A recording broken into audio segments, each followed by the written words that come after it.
नमस्कार, जय मां भारती। दोस्तों, अगर आपको ये कंटेंट पसंद आ रहा है तो वीडियोस को लाइक कीजिए, शेयर कीजिए और चैनल को सब्सक्राइब जरूर कीजिएगा। सब्सक्राइब करने के बाद बेल आइकन भी जरूर दबाइएगा, जिससे कि आपको भविष्य में आने वाले एपिसोड्स का नोटिफिकेशन मिल सके।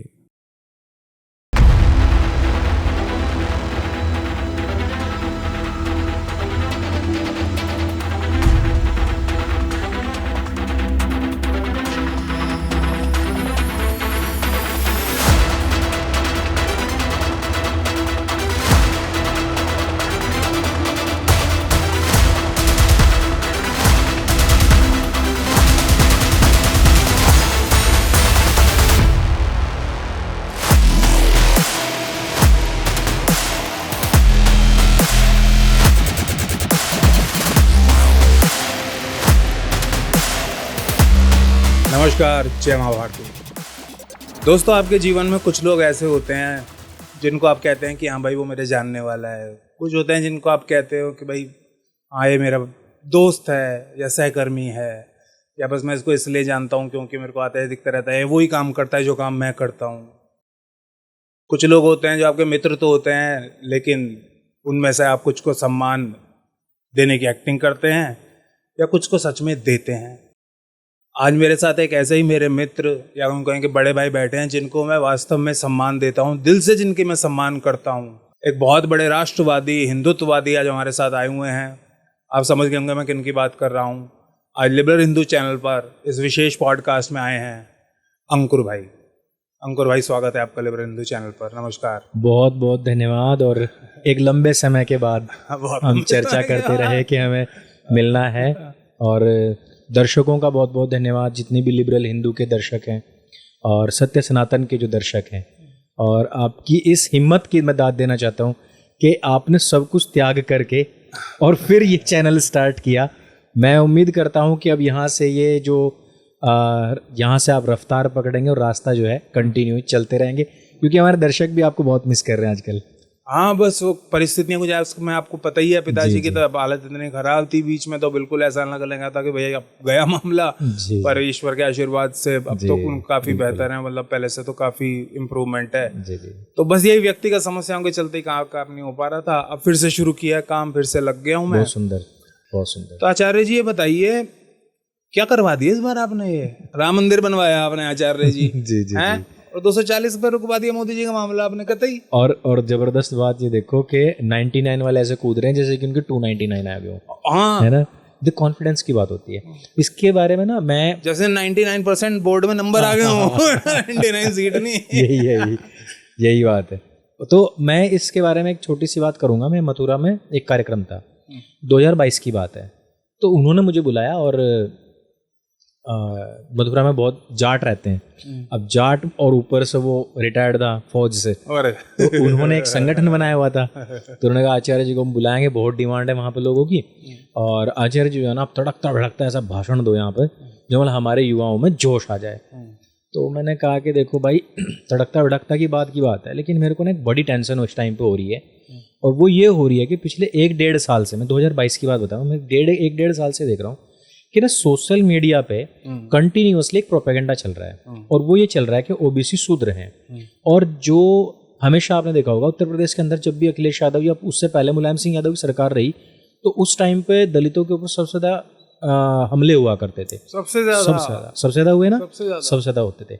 अब मायावती जी आती थी, फिर थोड़ा मामला शांत होता था, लॉ एंड ऑर्डर सही होता था, लेकिन फिर मुलायम सिंह आ जाते थे और फिर वही चीज़ें होती रहती थी। तो अच्छा, ये सारी लड़ाई चल रही है, और मैं देख रहा हूँ सोशल मीडिया के ऊपर ये कह रहे हैं कि हम यादव जो हैं हम तो ओबीसी हैं, और ये जो दलित हैं हम सब के सब शूद्र हैं। तो मैंने कहा ये प्रोपेगेंडा मेरी समझ में नहीं आ रहा है। रीज़न, क्योंकि मंडल कमीशन जब बना उससे पहले क्या था कि जितने ओबीसी थे वो सवर्ण थे। सवर्णों में से ये देखा गया कि कौन शैक्षणिक और सामाजिक तौर पर पिछड़े हुए हैं, उनको हम आरक्षण देंगे, और 27% उनको आरक्षण दिया गया था।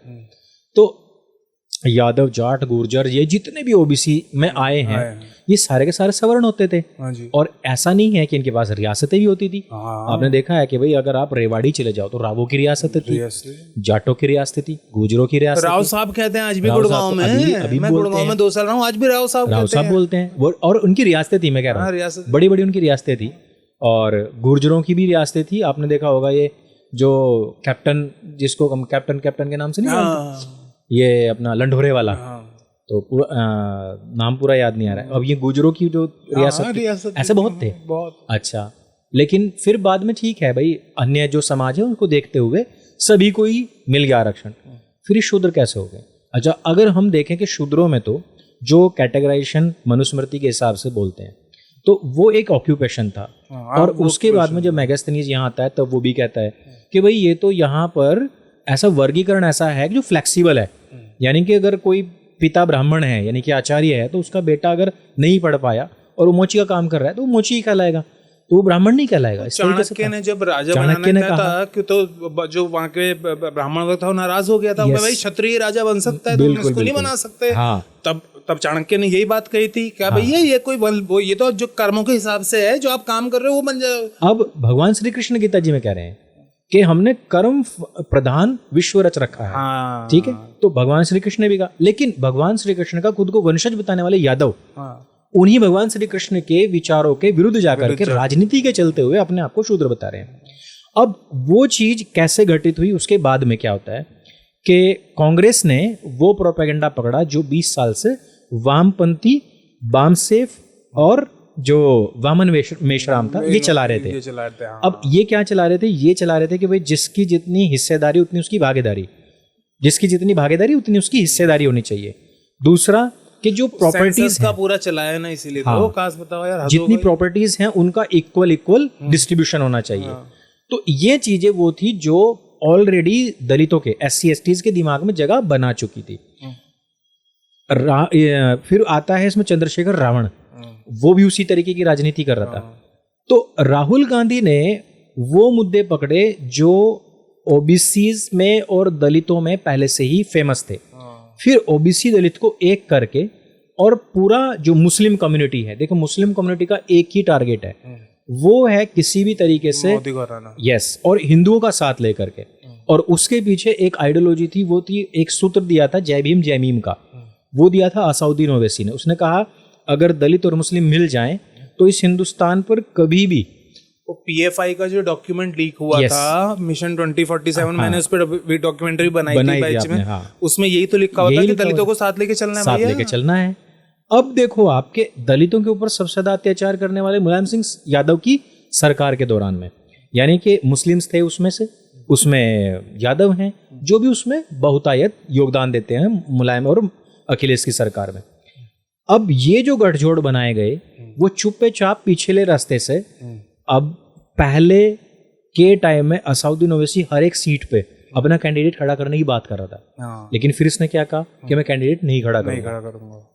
हर जगह सब कुछ चल रहा था, बस हमें नहीं दिखाई दे रहा था। हमें लग रहा था कि मतलब हमें, मतलब कि नरेंद्र मोदी कह लो या जो भी मतलब राइट विंग कह लो या राष्ट्रवादी लोग कह लो, उनको ये लग रहा था कि काम किया है तो दिख तो रहा है ना यार, इतने बड़े बड़े हाईवे बना दिए। अब आप देखो ना NCRTC, टेक्सास बना दिया यूपी को भाई। हाँ, मैं तो कह रहा हूँ ना कि दिल्ली से आप इतने हाईवेज निकाली, NCRTC किसी ने सोचा था कि मेरठ तक मेट्रो ट्रेन जाएगी? और आप उसके स्टेशन देख रहे हो 99 साल तक कहीं हिलने वाले नहीं है। ऊपर से आप ये देखो कि उत्तर प्रदेश के अंदर सबसे ज्यादा हाईवे, और उसमें भी इतने बड़े बड़े हाईवे आपने देख, दिल्ली से मुंबई तक हाईवे। अखिलेश जी वो भी लेने की, क्रेडिट लेने की कोशिश भी कर रहे थे कईयों के। देखो यार, ऐसा नहीं होता है। अगर मान लो कि आपने एक चैनल की स्थापना करी लिबरल हिंदू के नाम से, और आपने नहीं चलाया, और वो चैनल किसी और ना आया, कोई आपके मतलब बाद के जो उत्तराधिकारी आए, उन्होंने ले, आप कहने लगे जो नहीं, स्थापना तो मैंने करी थी या नींव तो हमने रखी थी। यार तुमने लैंड तक एक्वायर नहीं करी थी हाईवेज की। अखिलेश यादव की बात करूं तो पैसा तलक नहीं दिया था। एक हाईवे के ऊपर कूद रहे सिर्फ जेपी वाले का, और जितना उसमें घोटाला, भ्रष्टाचार और बाद में जितनी हत्याएं हुई हैं, मैं तो उसको एक्सीडेंट नहीं मानता जी। मैं कहता हूं कि जब आपने रिसर्च एंड डेवलपमेंट किया ही नहीं कि हाईवे अगर सीमेंटेड बनेगा तो उसके ऊपर कितनी दिक्कतें हो सकती हैं, तो मानो कि चलो ये हत्याएं थी। अब होता क्या है कि उधर 5 साल कंटिन्यूअसली विपक्ष काम कर रहा था इनको हराने के लिए, और नरेंद्र मोदी विकास काम कर रहे थे। और विकास में भी क्या सा विकास? सबका साथ, सबका विकास, सबका विश्वास। ये जो विश्वास वाली जो चीज थी ना, इसने इतना बैकफायर इन लोगों को किया है। यहीं पे मैं आपको रोकना चाहूंगा। जी जी। मेरे को एक शिकायत है जब बात मोदी जी की आती है, मेरे को लगता है सबका साथ सबका विकास तो ठीक है बात, एक कोई पॉलिसी बनती है वो सिर्फ हिंदुओं के लिए नहीं बनती, सड़क बन रही है भाई वो ऐसा नहीं है इसमें सिर्फ हिंदू गाड़ी चलाएगा भाई, मुसलमान सब कोई भी चलाएगा उस पर गाड़ी, ठीक है। क्राइम कम हो रहा है तो सब पे उसका असर पड़ रहा है, पर कहीं मोदी जी अपीजमेंट लुभाने के चक्कर में रह गए, कहीं मोदी जी ये समझने में फेल हो गए कि अगर वो अपना कलेजा चीर के थाली में रख दें, सामने परोस दें, तब भी ये वोट नहीं देने वाले, कहीं इस बात को समझने में फेल हो गए मोदी जी, आपको लगता है? बिल्कुल बिल्कुल। देखो ऐसा होता है कि अगर मैं किसी गांव का प्रधान बनाऊं, मेरे गांव में हिंदू मुसलमान सब रहते हैं और इस बात की गारंटी है कि मेरे को एक भी मुसलमान वोट नहीं देगा, लेकिन मैं ये नहीं कहूंगा कभी भी कि भाई मैं मुसलमानों का काम नहीं करूंगा, क्योंकि मैं जनप्रतिनिधि हूँ, राजा नहीं हूँ, ठीक है, और कि मैं दूसरी प्रजा को मार दूंगा और ये कर दूंगा। जनप्रतिनिधि लोकतंत्र का मतलब यही होता है। और हैं आजकल ऐसे भी मतलब बहुत सारे ऐसे छद्म हिंदू नाम से भी हैं जो मोदी को इस बात के ऊपर बहुत ज्यादा क्रिटिसाइज करते हैं कि मुसलमानों का एक भी काम क्यों कर रहा है, उनको राशन भी क्यों दे रहा है। देखो इतना तो मैं भी नहीं गिरना चाहता कि मोदी इतना भी ना करे, वो जनता है, जनप्रतिनिधि है, काम करना चाहिए। लेकिन जो आप कह रहे हो कि अपीजमेंट की पराकाष्ठाएं, वो पहले तुष्टिकरण आप नाम देते हैं ना कांग्रेस को, आप तो तृप्तिकरण कर रहे हो। तृप्तिकरण जब आप किसी को तृप्त कर ही नहीं सकते।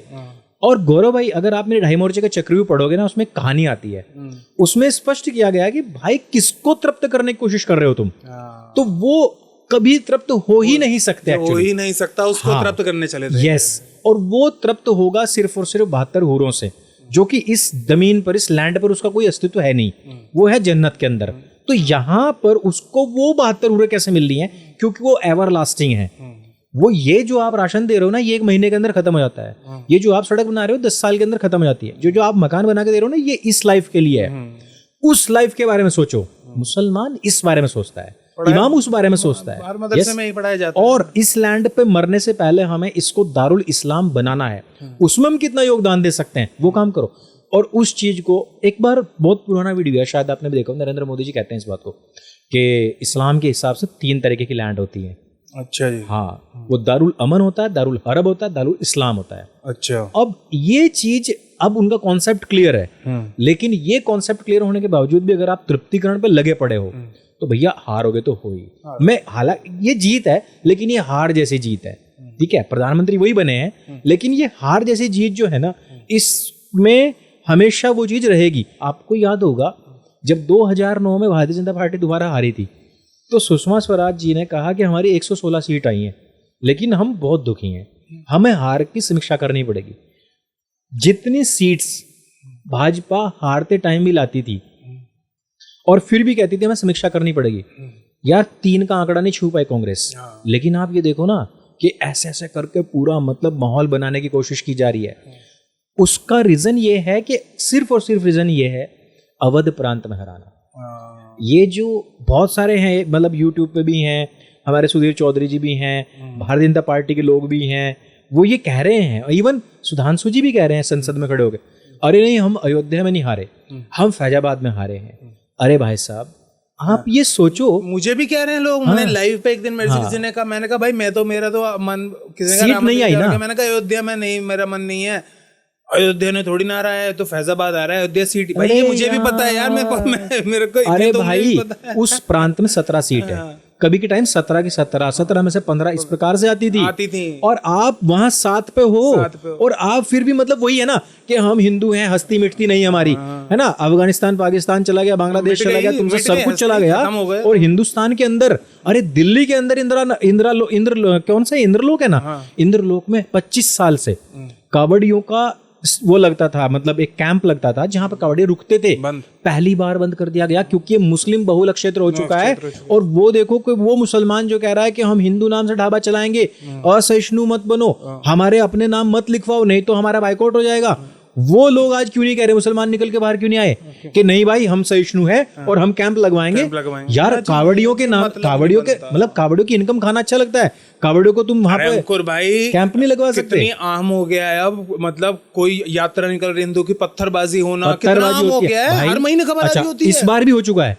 अभी कावड़ियों के ऊपर हमला हो चुका है, हो चुका है। हाँ, हो चुका अभी सावण पूरी अच्छे तरीके से लगानी है। हमें संडे में शूट कर रहे हैं, मंडे से लगेगा। लेकिन जो जल लेके आते हैं उनके ऊपर हमला हो चुका है। मांस फेंके जाते हैं, लहसुन प्याज का खाना दिया जाता है। कोई यात्रा निकल रही है, कुछ निकल रही है, पत्थरबाजी करना, छतों के ऊपर से औरतें बच्चे इनके, मतलब यार उज्जैन महाकाल में थूका गया था। उज्जैन महाकाल में जब यात्रा निकल रही थी, मुस्लिम बच्चों के द्वारा थूका गया था, यात्रा के ऊपर थूका गया था। अभी रामनवमी पे दिल्ली के अंदर नहीं निकलने दी झांकी, बोला कि संवेदनशील क्षेत्र है। अब और पिछली साल में उसके ऊपर झगड़ा हुआ था, पश्चिम बंगाल में झगड़ा हुआ इसी बात को लेकर के। झारखंड में कई जगह, हजारीबाग ले लो और आपका लोहगढ़ ले लो, कई जगह पे ऐसा हुआ है कि जब कोई झांकी निकलती है ऐसी शोभा यात्रा, उसके ऊपर हमले होते हैं। तो वो सारी चीज हम देख रहे हैं। असहिष्णु हम है, असहिष्णु तो हम हैं।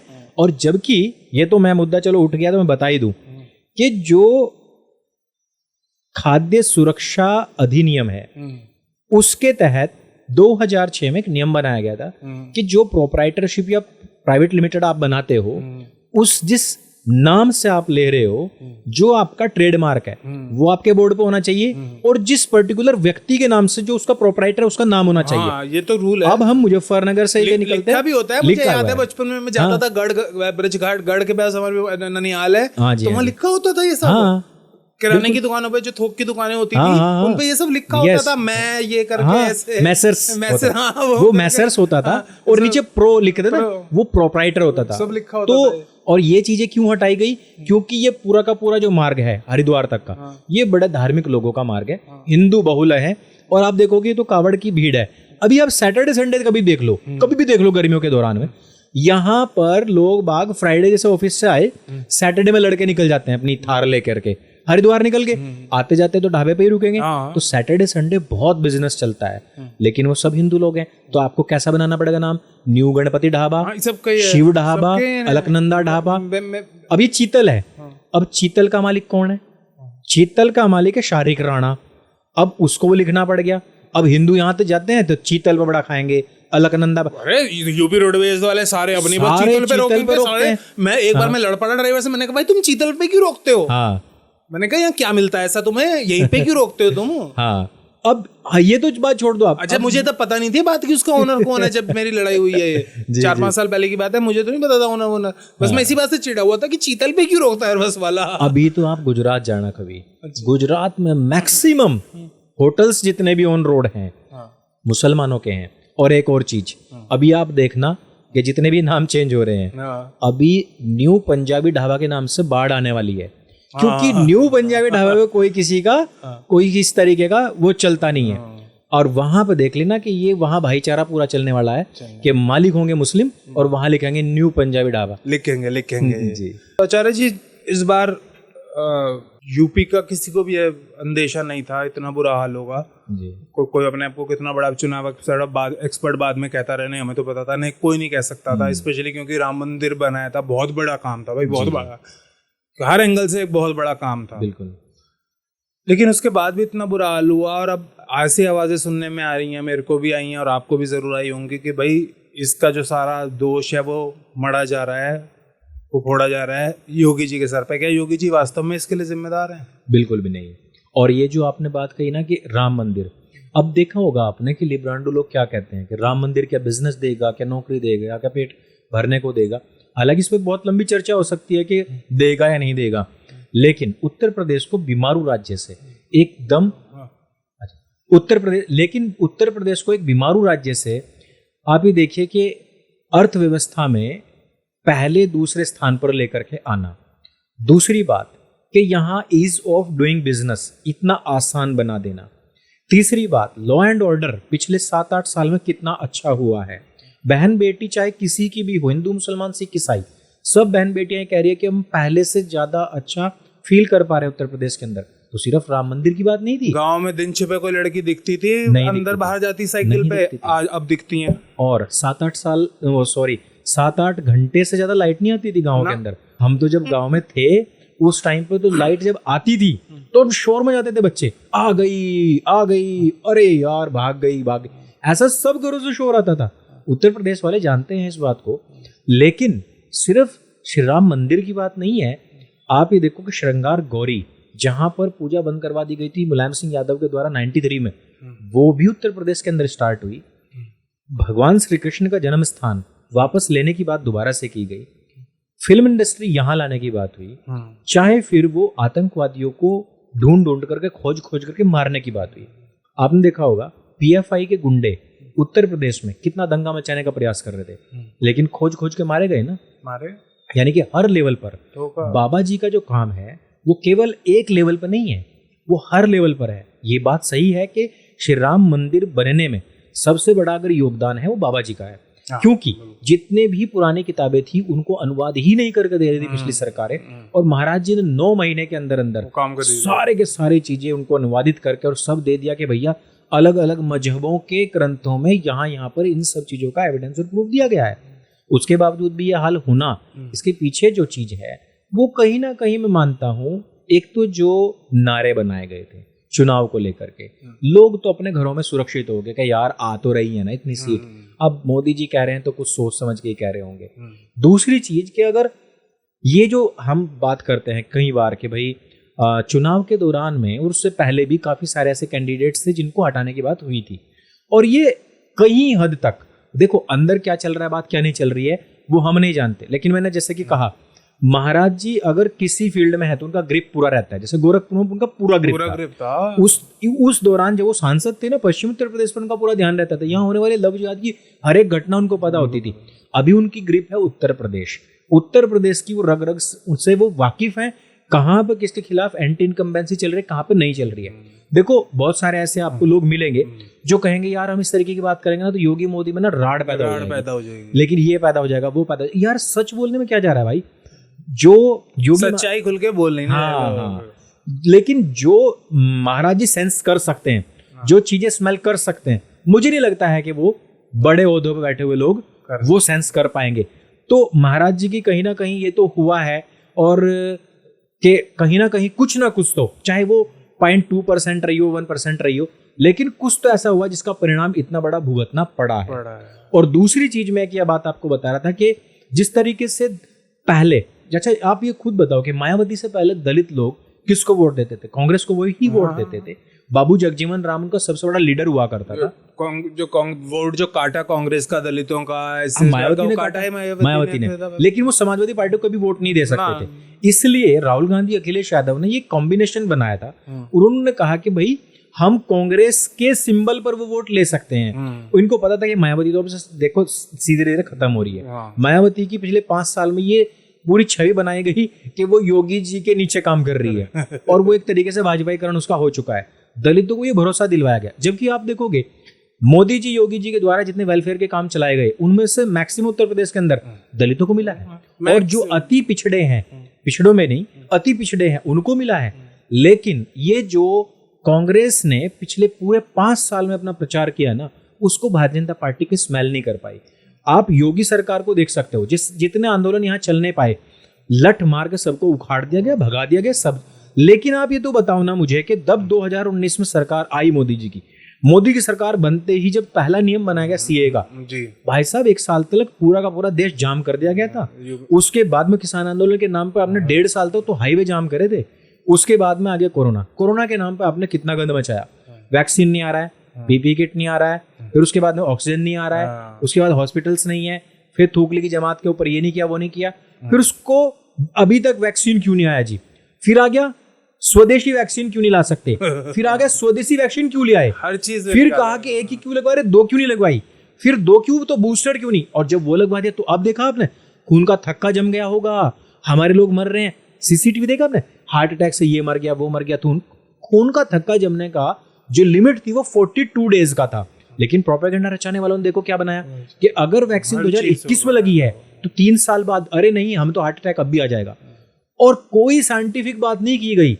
अब ये 5 साल तक कंटिन्यूअसली मोदी के खिलाफ वो लोग प्रचार कर रहे थे, और भारतीय जनता पार्टी को लग रहा था कि 5 साल हमने विकास कार्य किए हैं, हमें काउंटर करने की जरूरत नहीं है। वही चीज है। और इतनी फेक न्यूज फैलाई गई इस दौरान आरक्षण के ऊपर, इस दौरान में जो मंदिरों के ऊपर, इस दौरान में जातियों के विभाग, संविधान बदल देंगे, संविधान बदल देंगे इसके ऊपर। और नहीं, कुछ तो बेवकूफ थे कुछ तो बेवकूफ थे जिन्होंने कह दिया कि हम संविधान बदल देंगे, और जबकि संविधान बदलने का सबसे ज्यादा काम किया कांग्रेस ने। अब आप ये देखो कि अंग्रेजों के जमाने का बना हुआ संविधान है, अब इसको एक ठप्पा मार दिया गया कि ये तो जी अम्बेडकर जी ने बनाया था। अम्बेडकर जी तो खुद कह रहे हैं कि मैं तो सबसे पहले जलाऊंगा इसको, क्योंकि ये किसी काम का ही नहीं है। क्योंकि जो रॉलेट एक्ट और साइमन कमीशन जो आए थे उनमें से चीजें कॉपी पेस्ट हैं, सिर्फ अस्पृश्यता वाली चीज इसमें एडवांस में लगाई गई थी, आरक्षण वाली लगाई गई थी, बाकी कुछ नहीं था। आपके पुलिस कानून, आपके फौज के कानून 1800 के, मतलब क्या मतलब है यार। हाँ, तो वो चीजें बदली थी। प्रतिदिन जो कानून हटाए गए थे, जो पुराने टाइम के कानून बने पड़े थे, जिनके कारण से हमारे जनता और हमारा समाज ही परेशान हो रहा था। आप ही देखो कि कोई भी अगर जेल जाता है तो राजीव भाई दीक्षित एक वीडियो में अपने बोल रहे थे कि भाई उनको नंगा करा जाता है पहले। वो क्या है कि जलील करना होता है, जलील, वो अंग्रेजों ने बनाया। एविडेंस और प्रूफ कितना ज्यादा हाई साइंटिफिक हो चुका है कि आज आप किसी को भी उसका सच उगलवा सकते हो, लेकिन आप 10-10 20 साल की और ये पुलिस नहीं सॉल्व करती नहीं है, रिमांड का सिस्टम ही नहीं है, करते हैं ना। हाँ, वो सॉल्व नहीं करते। हम देखो, अब ये देखो कि जो ये कह रहा है कि मैं संविधान नहीं बदलने दूंगा, वो सबसे पहले उसने क्या कहा कि हम संविधान को अमेंड करेंगे आते ही, और हम आरक्षण देंगे तुम लोगों को, और सबके लिए आरक्षण होगा। 8,500 रुपए कह दी, 8,500 रुपए तो हिंदू अपने बच्चों को बेच देगा, बाकी तो छोड़ो मंदिर का। और सबसे बड़ी चीज कि जो उन लोगों ने प्रोपेगेंडा 20 साल चलाया कि सारा धन तो 3% सवर्णों के पास में है, वो सारा का सारा हम दलितों में बांट देंगे। ये वही राहुल गांधी है ना जो अपने आप को जिन्हेउदारी और ब्राह्मण बोलता है, यार तू सवर्ण नहीं है तो तेरे पैसे नहीं बटेंगे। लेकिन ये सोचो कि वोट देते टाइम लोगों का ना दिमाग वहां उस लेवल पे जाता नहीं है।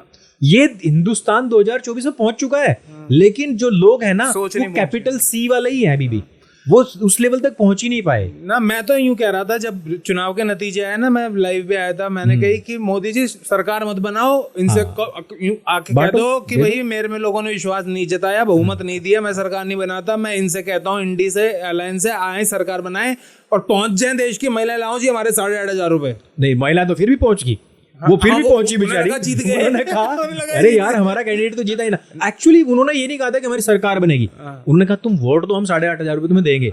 यार देश के अंदर कहां से लाओगे? नहीं, वो तो कहीं से भी लाएं, असंभव है, वो अमाउंट इतना बनता है कि असंभव है। अरे वो जिसने वोट दिया है ना उसका IQ लेवल नहीं है, उसको उतना है नहीं। गांव में एक औरत बेचारी घर में बैठी है, जिसकी टेंशन ये है कि चीनी खत्म हो गई, बच्चे को दूध में क्या शक्कर डालूं, गुड़ डालूं, क्या करूं, वो उतना कहां सोचेगी। उसमें तो 8,500 उन्होंने कहा ठीक है भाई ले। उसमें भी सबसे ज्यादा वो लोग हैं जो घुसपैठी हैं। लेकिन इसमें मेरी एक शिकायत सबसे बड़ी है, वोटर हम होंगे, लेकिन मोदी जी ये कह के आए थे कि भैया हमें रोहिंग्या बांग्लादेशी जितने भी घुसपैठे बाहर निकाले जाएंगे, लेकिन आप 10 साल तक सरकार चलाई और आप पता है डर डर के NCA वो NRC ला रहे हो, डर डर के CA कर रहे हो, ऐसे सरकार के कर रहे हो, और फिर पीछे हटा लेते हो, फिर थोड़ा सा आगे कर दो, फिर यार 10 साल में तो उनकी तादाद बढ़ गई, 10 साल में उनके बच्चे पैदा हो चुके। ये तो मैंने देखो चीज देखी है आचार्य जी, अब किसी को अच्छी लगे या बुरी लगे यार, देखो ये चीज तो मैंने देखी है कि ना बात जब इनके ऊपर डंडा चलाने की आती तो कहीं ये डरते हैं।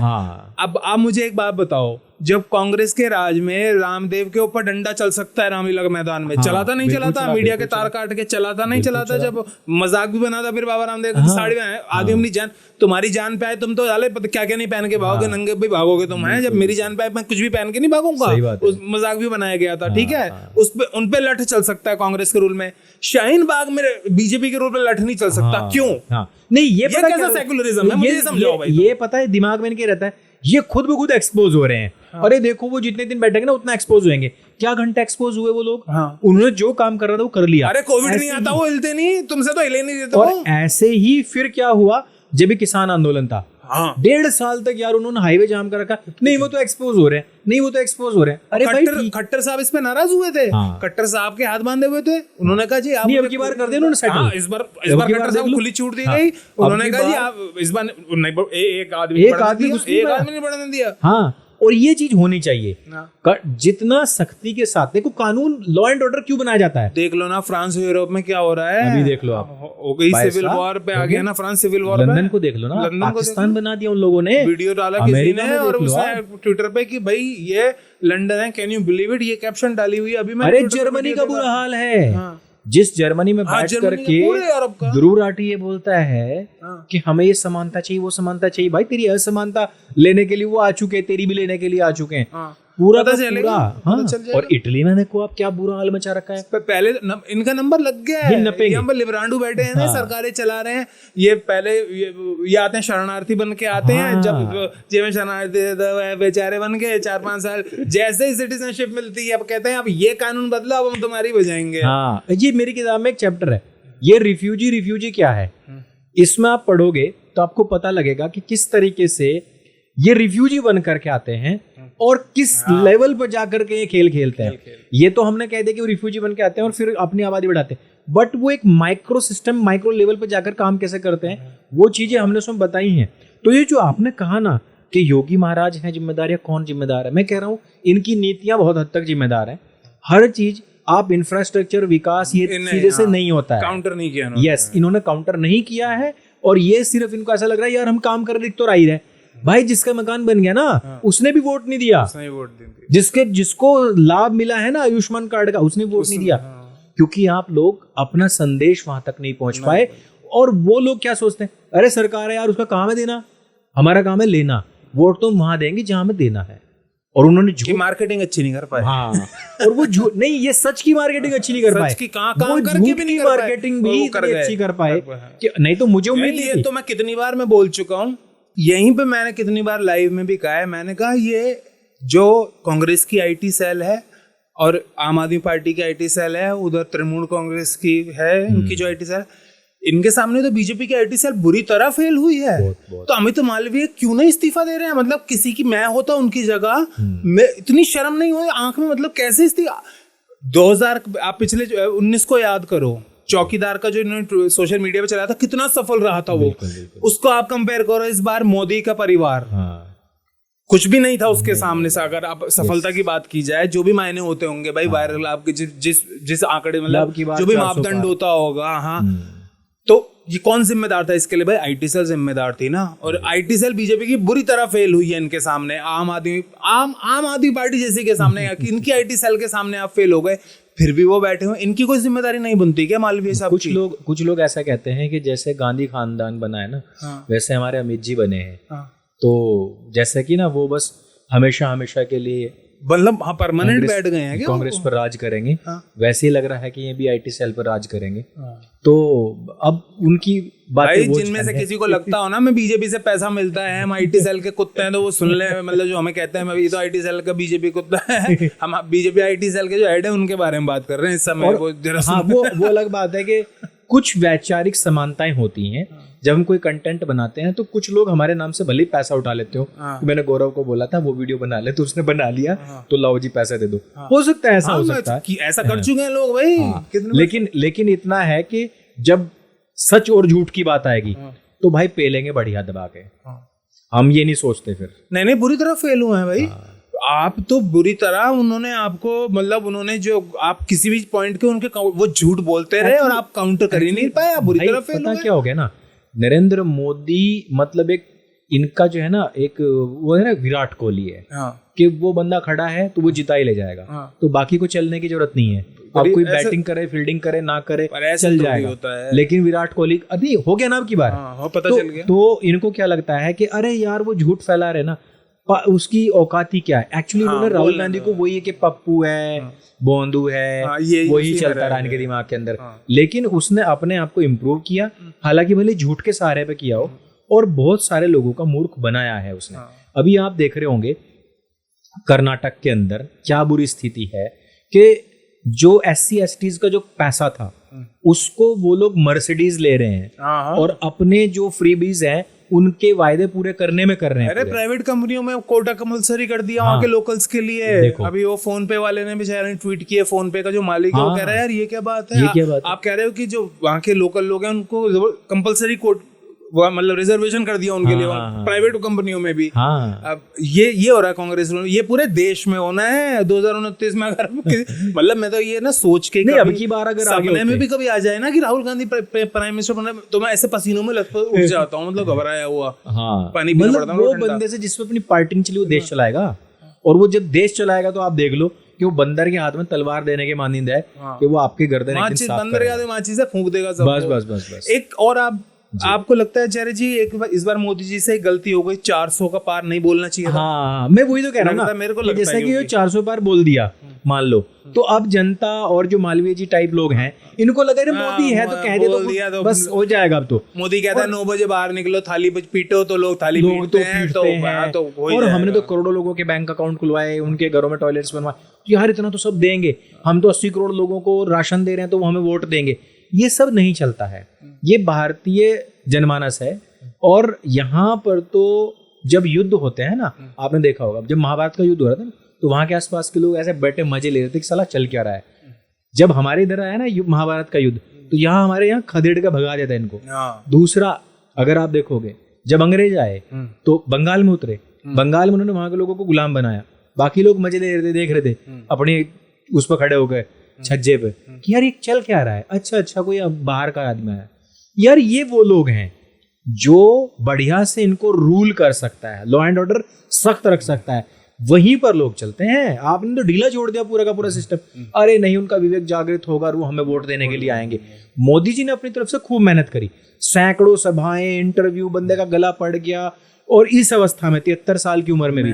लेकिन जो एसी हॉल में बैठे हुए थे ना भाई, मेरे पिताजी की हालत देख लो, आप 71 साल की उम्र में, मोदी जी 73 के हैं। अब ऐसी स्थिति में भी अगर आप ये देखो कि जिन लोगों ने, देखो मालवीय जी तो कहीं मीटिंग्स में नहीं निकले, मालवीय तो कहीं आपको भाषण देते या धूप गर्मी तप में कहीं देखा नहीं होगा आपने लू झेलते हुए। उनका तो काम था कि ऑफिस में बैठते। भाई साहब जब चुनाव हार चुके, उसके बाद में किसी एक अन्य पोर्टल ने कांग्रेस द्वारा बोले गए 101 झूठों का पर्दाफाश किया। लेकिन मैंने कहा यार अब क्या हो, आप क्या फायदा, मतलब चिड़िया तो चुग गई खेत, अब तो तुम्हारा हो गया काम जितना होना था। लेकिन वो लोग जो करोड़ों का मतलब एक बजट लेके इतनी बड़ी टीम लेके बैठते हैं, वो पता क्या कर रहे थे, वो बस वो बना रहे थे, वो एड्स नहीं बन रहे थे। राहुल गांधी आया फ्लैट देखने के लिए, वो दिखाने के लिए, हाँ जी टोटी तो है ही नहीं, लाइट तो है ही नहीं, ये नहीं है वो नहीं, उसी में चलता रहा बस। ये काउंटर नहीं कर पाए, उनके नैरेटिव को बहुत बुरी तरह फेल हुए। इनफैक्ट कोई भी, ये बहुत बड़ा फेलियर था। कोई प्राइवेट कंपनी में ऐसा फेलियर हो तो सीईओ को तुरंत निकाल दिया जाता है, तुरंत, मिनट से पहले। बड़ी बड़ी पेप्सी ऐसी कंपनियां मिनट से पहले निकालती हैं ऐसी परफॉर्मेंस पे। लेकिन भाई यहाँ बीजेपी और मालवीय जी के हाथ में पता नहीं कैसी क्या चाबी है, क्या उनके पास सीक्रेट्स हैं, ऐसे किसके सीक्रेट्स हैं। और वो जो भाई उनको कोई कुछ कहता नहीं, क्या संजीवनी बूटी लेके वो बैठे हुए हैं जी।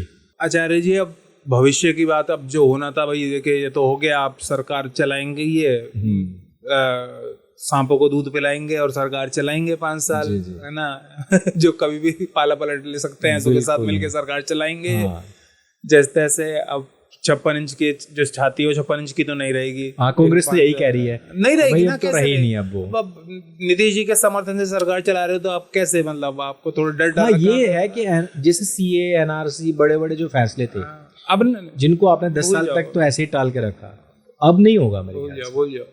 तो अब बात करते हैं 2029 की। आपको क्या लगता है, अब 2029 में अगर योगी जी को चेहरा नहीं बनाया गया तो मामला मुश्किल है बीजेपी का? देखो योगी महाराज जो है, महाराज जी को अगर नहीं बनाया गया चेहरा प्रधानमंत्री का 2029 में, जी, तो मामला कैड़ा है? हाँ, मुझे तो लगता है भाई मामला तो कैड़ा है, क्योंकि अगला जो चुनाव है वो मोदी जी तो नहीं लड़ेंगे, क्योंकि इनका नियम है कि भाई 75 के बाद में चुनाव नहीं लड़ना है। और वह अपना जो मोदी जी हैं 73 के हो चुके हैं। अब जो अगला 29 वाला चुनाव होगा, 29 तक वो प्रधानमंत्री तो रहेंगे, लेकिन उसके बाद में अगर कोई एक व्यक्ति है जिसकी तरफ सारी जनता उस भाव से देख रही है, जैसे कभी 2013-14 में मोदी जी के प्रति देखती थी, तो वो योगी जी हैं। और योगी जी का वैसा भी नहीं है कि उनके कथनी और करनी में विभेद हो, जनता ये भी जानती है। और आप एक और चीज और देखना, 2027 में यूपी के इलेक्शन आने वाले हैं, उस दौरान में आप मैंडेट देखना, यही जनता जो अब की बार बीजेपी को जो पीछे हटाया है ना, वही योगी महाराज को और अच्छे वोट और अच्छे मैंडेट के साथ में लाएंगे। तो वही चीज बता देगी आपको कि 29 में किसको आना है, 27 का मैंडेट बता देगा। मुझे तो इस बात में कोई डाउट नहीं है कि अगर इन्होंने जैसे 2014 में मोदी जी को चेहरा बनाया गया था, लहर बनी थी। अगर 2029 के लिए इन्होंने काम ऐसे करना शुरू किया योगी जी के लिए, हाँ। तो भैया सुपड़ा साफ है बीजेपी का, मेरे को तो इसमें कोई शक नहीं है। हाँ हाँ बिल्कुल। देखो, हिंदू को अब अपनी आवाज उठाने वाला व्यक्ति चाहिए, अपने लिए काम करने वाला व्यक्ति चाहिए, क्योंकि हमने 70 साल तक वो चीजें झेली हैं कि हम लोग डर डर के जीते थे। ये रियलिटी है। अभी मोदी भी जी जी के आने के बाद में देख लो बांग्लादेश बना पड़ा है। बांग्लादेश बना पड़ा है। मोदी जी के आने के बाद में एक होप दिखाई दिया। योगी जी के आने के बाद में पूरे देश को ये होप दिखाई दिया कि हाँ भाई, नेक्स्ट फ्यूचर इनका अच्छा है, इन फ्यूचर बीजेपी अच्छी है। लेकिन अगर उसी का ही कहीं ना कहीं दग्ध बीज कर दिया गया 29 से पहले, जिस तरीके से अभी भी आपने देखा होगा कुछ ऐसी बीच में हवाई से उड़ी थी ना कि योगी जी को हटाया जा रहा है, ये वो। अगर इस तरीके की अफवाहें, मैं कह रहा हूँ, अगर बार बार उड़ी और इनके नेता ही उड़ाते हैं सब चीजें, तो जनता खफा हो जाएगी, इन्हीं को नुकसान होगा, पार्टी को नुकसान। उत्तर प्रदेश में ये बात को हर बच्चा जानता है कि योगी महाराज अगर नहीं है तो उत्तर प्रदेश में ये स्थिति भी नहीं रहती इस बार। क्योंकि इस बार तो कई नेताओं ने, जो सपा के थे या मुस्लिम नेता थे, उन्होंने खुद ये बात कही है कि जहां जीते हैं वहां योगी महाराज ने अपना पूरा जी जान लगा दिया, मतलब टक्कर भेड़ दी पूरी की पूरी, तब जाकर के स्थिति बनी है। नहीं तो उत्तर प्रदेश में तो, और आप ये सोचने लग जाओ कि उत्तर प्रदेश में अखिलेश यादव आ जाएंगे या मायावती या कांग्रेस आ जाएगी, बिल्कुल नहीं आएगी। और ये दोनों के दोनों गठजोड़ करके भी आ जाएंगे। अगर अखिलेश और राहुल अगर 27 में आते हैं तो भी ये हवा में उड़ जाने हैं। हाँ, नहीं मतलब ही नहीं है उसका तो। लेकिन ये जरूर है कि 29 में अगर योगी को प्रोजेक्ट नहीं किया तो फिर इनको बहुत बुरा। चलो बीजेपी की भी बात छोड़ो, हम हिंदू की बात करते हैं। मैं तो कितनी बार कह चुका हूँ, मेरे लिए बीजेपी कोई मायने नहीं रखती, पार्टी वार्टी कोई मेरे लिए इनके कोई मायने नहीं है। मैं बात करता हूँ हिंदू की। बिल्कुल ठीक है। मेरा मानना यह है कि अगर 2029 में योगी जी इस देश के प्रधानमंत्री नहीं बने, अगर आप हिंदुओं ने नहीं बनाया कुछ भी, तो भाई हिंदुओं को 2 काम तो करने पड़ेंगे। एक, अपने घर की बहन बेटियों के लिए, बच्चियों के लिए बुरखे खरीदने पड़ेंगे, और अपने लड़कों के खतने कराने पड़ेंगे। बिल्कुल। मैं बहुत बड़ी बात बोल रहा हूँ, बुरी लगेगी, यूट्यूब को भी बुरी लगेगी सबको, पर ये सच्चाई है। नहीं, और ये चीज हुई है जब यहाँ सपाई सरकार रही है, काफी लोगों को अपना धर्म चेंज करना पड़ा था। और ये तो देखो आप, एक स्टेट की बात थी। अगर मान लो कि पूरे देश के अंदर उन लोगों की सरकारें आ जाएं और योगी मोदी जैसे लोग जो हैं वो प्रधानमंत्री पद पर ना रहें, भाजपा कहीं ना कहीं अल्पमत में अगर चली गई, तो फिर तो उनके पास पूरी ताकत है। आप और मुझ जैसे को तो जान से मार देंगे। सबसे पहला टारगेट सबसे पहले भाई अजीत भारती बच गए, क्योंकि वो यूपी में थे। दिल्ली में होते बचते नहीं, वो नहीं। दिल्ली में रह रहे होते बचते नहीं। अजीत भारती, मैं गारंटी देता हूँ इस बात की। देखो, और ये बनते हैं फ्रीडम ऑफ एक्सप्रेशन की बातें करते हैं ये लोग। राहुल गांधी वगैरह, डेमोक्रेसी खतरे में है, ये खतरे में है, वो खतरे में है। किस बात के ऊपर? कांग्रेस के नेता की एक बात को रिपीट कर दिया तो 3 पुलिस सरकार का, मतलब पैसा खर्च करके इनकम टैक्स पेयर्स का, यहाँ दिल्ली आ रही है नोटिस देने। और एक नई अपडेट दूं आपको। हाँ जी। कि ये हुआ था कर्नाटक से, हाँ, उसमें केस चल रहा है, हाँ, और सेम धाराओं में तमिलनाडु से भी नोटिस आ गया। हाँ, अब ये देखो, ये अजीब ही, मतलब इनका फ्रीडम ऑफ एक्सप्रेशन देने का तरीका चल रहा है राहुल गांधी जी का। मतलब इनके खिलाफ नहीं, मैं कह रहा हूँ कि राहुल गांधी के बारे में जो हमारे बाबा जी लोकतंत्र वाले रचित भाई के साथ हुआ, वो केजरीवाल वो हिटलर से कम है खुद। मतलब उसने बोल दिया कि अपने बेटे के कमरे में पैसे दे रहा है। वो ऐसे ट्रैक किया जैसे आतंकवादियों को ट्रैक करते हैं। बिल्कुल। फोन को ट्रैक किया और अपनी भांजी या भतीजी की शादी में गए थे, वहां से गाड़ी सड़क से उठा लिया। यार डूब के मर जाओ, अब खुद पड़ा है ना जेल में। नहीं, मैं तो ये कह रहा हूं कि राहुल गांधी ने, मान लो ये नहीं कहा कि हम मंदिर तोड़ेंगे, तो राहुल गांधी ये कह दे कि हमारी सरकार आएगी तो हम इस मंदिर को और ज्यादा अच्छा बनाएंगे और भव्य बनाएंगे, और हम यहाँ पर कभी मस्जिद नहीं बनाएंगे। और इवन अयोध्या के परिक्षेत्र में भी कोई मस्जिद नहीं बनेगी। राहुल गांधी ये मैं और गौरव जाके राहुल गांधी को वोट देंगे। राहुल गांधी सिर्फ इतना कह दे कि अगर मैं होता तो मोदी जी ने जैसे बनाया इससे बहुत अच्छा बनाता। ये कहते चलो ये भी छोड़ो कि बनाऊंगा और अच्छा करूंगा इसे। सिर्फ इतना कहने की हिम्मत कर दे राहुल गांधी कि अगर मोदी जी की जगह मैं प्रधानमंत्री होता तो ये तो कुछ भी नहीं बनाया मोदी जी ने, मैं तो इतना अच्छा राम मंदिर बनाता। ये यूं कह दे बस कि अयोध्या तो बस झांकी है, काशी मथुरा बाकी है। मेरा वोट राहुल गांधी को हमेशा के लिए चला जाएगा। मेरा भी हो जाएगा। बताओ, कह देगा वो। तो ये तो जो केस करना, FIR करना, ये सब चीजें क्या है? ये आवाज दबाना है कि अगर हमने किसी एक का गला दबा लिया तो बस सब कुछ हो जाए। हम यहाँ बैठे हैं ना, नहीं तो हम भी जर्मन शेफर्ड की तरह भाग सकते हैं यहाँ से भाई। हम भी जर्मन शेफर्ड बन जाए, मैं जो इटालियन शेफर्ड बन जाए, आज कहीं इधर भाग जाएंगे कहीं भी। हाँ, पर भाई नहीं भाग रहे ना हम यहीं बैठे हैं, जो ना हम तो यहीं पे इसी मिट्टी में है, इसी मिट्टी मिल जाएंगे। और एक बड़ी बात कि ये जो फ्रीडम ऑफ एक्सप्रेशन की बात करते हैं और ये जो मंदिर को तोड़ने की बात करने पे FIR करते हैं, इनका आप इतिहास देखो। सोमनाथ का मंदिर था, नेहरू ने उसका विरोध किया था। हाँ, उन्होंने राम मंदिर का विरोध किया था। उन्होंने कहा कि इस प्रकार का कोई मंदिर को नहीं छेड़ना चाहिए। उसके बाद में सरदार वल्लभ भाई पटेल ने अपना स्टैंड लिया, सोमनाथ मंदिर को बनाया और उसका अभी तक भी नरेंद्र मोदी के टाइम तक उसका सौंदर्यीकरण और विस्तारीकरण हो रहा है। उसके बाद में जब इंदिरा जी आई, उन्होंने भी मंदिरों के निर्माण और बनाए जाने का विरोध किया। राम मंदिर का उन्होंने भी कभी कोई संज्ञान नहीं लिया। राजीव गांधी आए, ताला खोलना पड़ा तो वो फटी के ढोल बजाना बोलता हूं मैं, उसको और कुछ नहीं है। 10 साल तक सोनिया माता जी की सरकार रही, उन्होंने भी हमेशा मुसलमानों का अपीजमेंट किया, अल्पसंख्यक सुरक्षा अधिनियम कानून लाने का प्रयास किया, लेकिन राम मंदिर पर कोई काम नहीं किया। राम सेतु को तोड़ने का कोशिश इन्होंने करी, भगवान राम को बदनाम करने की कोशिश इन्होंने करी, साथ ही साथ हिंदुओं को जेल में डालने का काम किया। इनका तो इतिहास इस बात को बताता है कि ये हमेशा से हिंदू विरोधी रहे हैं जी।